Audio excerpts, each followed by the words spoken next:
What happens when the strongest ruler in the savannah discovers his roar can't bring rain?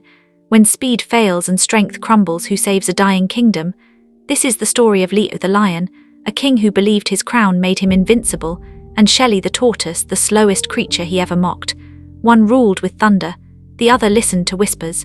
And when the earth stopped giving, only one of them knew how to ask it for mercy. This is The Crown and the Shell Asterisk, a tale where wisdom walks slower than pride, and salvation comes from the ground up. Leo owned the horizon. Every morning his roar split the sky open, and the sun obeyed. Every evening his shadow stretched across the savannah like a decree. The other animals didn't just respect him, they feared him in the most delicious way. "Without me," Leo would say, licking his paw atop Pride Rock, "this place is nothing but dust and bones." The gazelles bowed, the zebras scattered at his approach, even the elephants gave him room. Why wouldn't they? His mane shimmered like molten gold, his muscles rippled with every step. But there were creatures Leo didn't notice, the ones who didn't run or fight, the ones who moved so slowly they seemed like part of the landscape. Shelly the tortoise was one of them. She lived near the baobab tree, dragging her shell through the dust, watching ants, tasting the wind. Leo had passed her 100 times and never once looked down. After all, why would a king notice a stone? The first sign came with the wind, or rather the lack of it.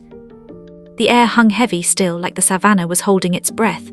The usual afternoon rains never arrived. Days turned into weeks. The watering holes shrank to muddy bowls, then to cracks in the earth. Leo stood on Pride Rock, staring at the cloudless sky as if he could intimidate it into weeping. "This is temporary," he announced to the gathered animals.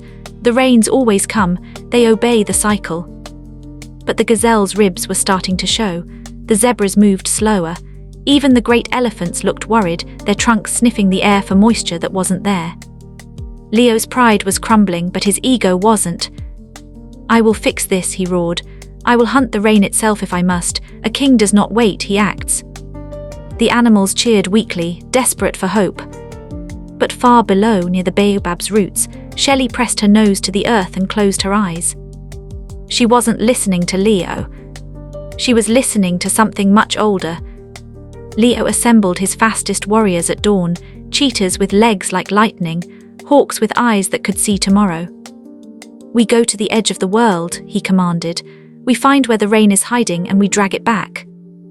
They ran, oh how they ran, across the plains, through the dried riverbeds, over hills that shimmered with heat. The cheetahs were blur and beauty, the hawks were shadow and scream. But the horizon kept moving. Every ridge promised water, every valley lied. The sun cooked them from above, the dust choked them from below. By the third day, even the cheetahs were limping. The hawks flew lower, their wings heavy. Leo pushed forward, his golden mane now grey with dirt, his roar reduced to a rasp. Just a little further. But there was no further, only more dust, more heat, more emptiness. Speed, for all its glory, couldn't outrun a drought. They returned home with nothing but blistered paws and broken pride. Leo dragged himself back to Pride Rock, no longer gleaming, no longer golden. He looked like every other desperate animal now. The gazelles didn't bow, the zebras didn't scatter, they just stared, hollow-eyed and waiting for a miracle that clearly wasn't coming. Maybe we should migrate," someone whispered. "To where?" another replied. "The whole savannah is dying." Leo slumped beneath the baobab tree, panting, defeated. His great muscles meant nothing, his roar was just noise. And that's when he saw her. Shelly, moving across the clearing with that maddeningly slow shuffle, her shell catching the last light of the dying sun. She wasn't heading toward the animals. She was heading toward a small mound of red earth where ants were marching in strange, frantic patterns.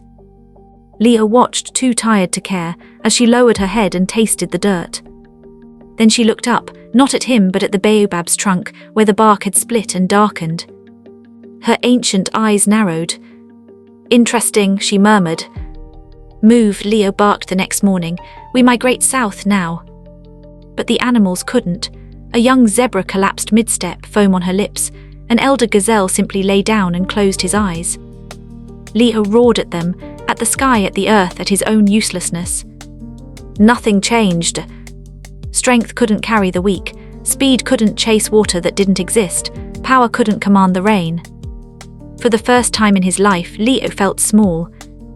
He sat beneath the baobab again, staring at his paws that had killed, claimed, conquered, paws that couldn't save a single soul. "You were right to be afraid of me," he whispered to no one. "I'm a predator, I only know how to take."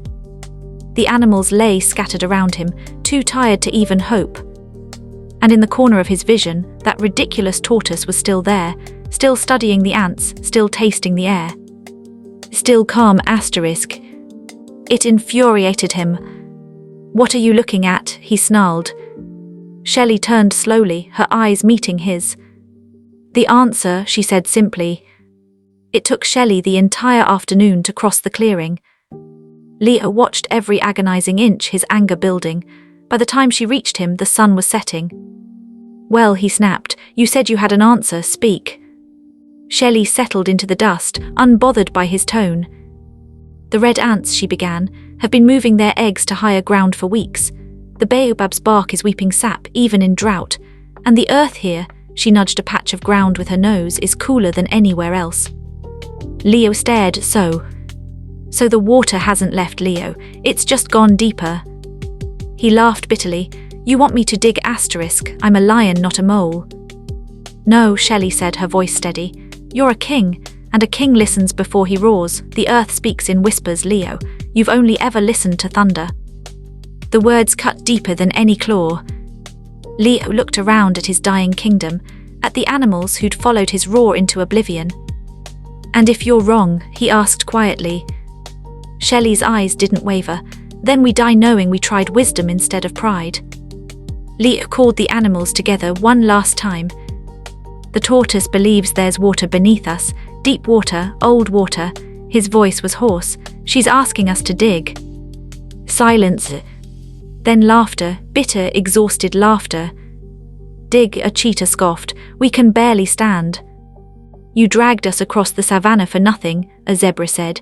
"Now you want us to trust a tortoise." Leo looked at Shelly. She hadn't moved, hadn't defended herself. "I don't trust her," Leo said finally, "but I trust that I've failed, and maybe that's enough." He placed his paw on the cool earth Shelly had indicated. "We dig here together." Slowly, so slowly, the animals began to gather. Elephants used their tusks. Zebras kicked at the ground, even the birds scratched with their talons. Leo dug until his claws bled. And for the first time in his life, he wasn't leading from the front. He was following a whisper from the ground. 2 days passed, then 3. The hole grew deeper, but there was no water, just more dust, more heat, more doubt. "This is madness," a hyena cried. "We're digging our own grave." Even Leo was losing faith. His paws were raw, his body screamed for rest. He looked at Shelly, who sat at the edge of the pit, still calm, still watching. "If there's nothing down there," he began. "Then I was wrong," she said simply, "and you'll have every right to exile me." Leo raised his paw for one final strike at the earth. His claw hit something soft. Wet. Clay. His heart stopped. Then the ground beneath him moved asterisk, and cool, blessed water burst upward, spraying his face, filling the pit, flooding the clearing. The animals erupted in cries of joy, diving into the pool, drinking until their bellies swelled. Leo stood in the water, trembling, staring at Shelly. "How did you know?" She smiled, a small ancient smile. "Because I was slow enough to listen." The savannah healed, green returned, life returned. But something else had changed. Leo still sat on Pride Rock, but Shelly now sat beside him. The animals came to both, Leo for protection, Shelly for guidance. One evening, as the sun melted into the horizon, Leo finally spoke. "I thought being king meant being the strongest, the fastest, the loudest." Shelly gazed at the savannah, her eyes ancient and kind. "Strength protects, Leo, but wisdom sustains. You kept them alive, I helped them thrive. Neither of us could do it alone." Leo looked at her, really looked, and for the first time he understood. "I'm sorry," he said quietly, "for all the years I never saw you." Shelly chuckled, a sound like pebbles in a stream. "You see me now, that's enough." And so the Savanna learned a new truth, that a kingdom needs both the roar that shakes the sky and the whisper that knows the earth. One to lead, one to listen. Together they were not just rulers, they were complete. True leadership isn't about being the loudest or the strongest, it's about having the humility to listen, the wisdom to learn, and the courage to follow those who see what you cannot. Leo and Shelly's journey reminds us that true strength comes from knowing when to listen. If this story touched your heart, please like and subscribe to Primal Wild Stories so we can bring you more tales of wisdom and transformation. Thank you for watching this interesting story.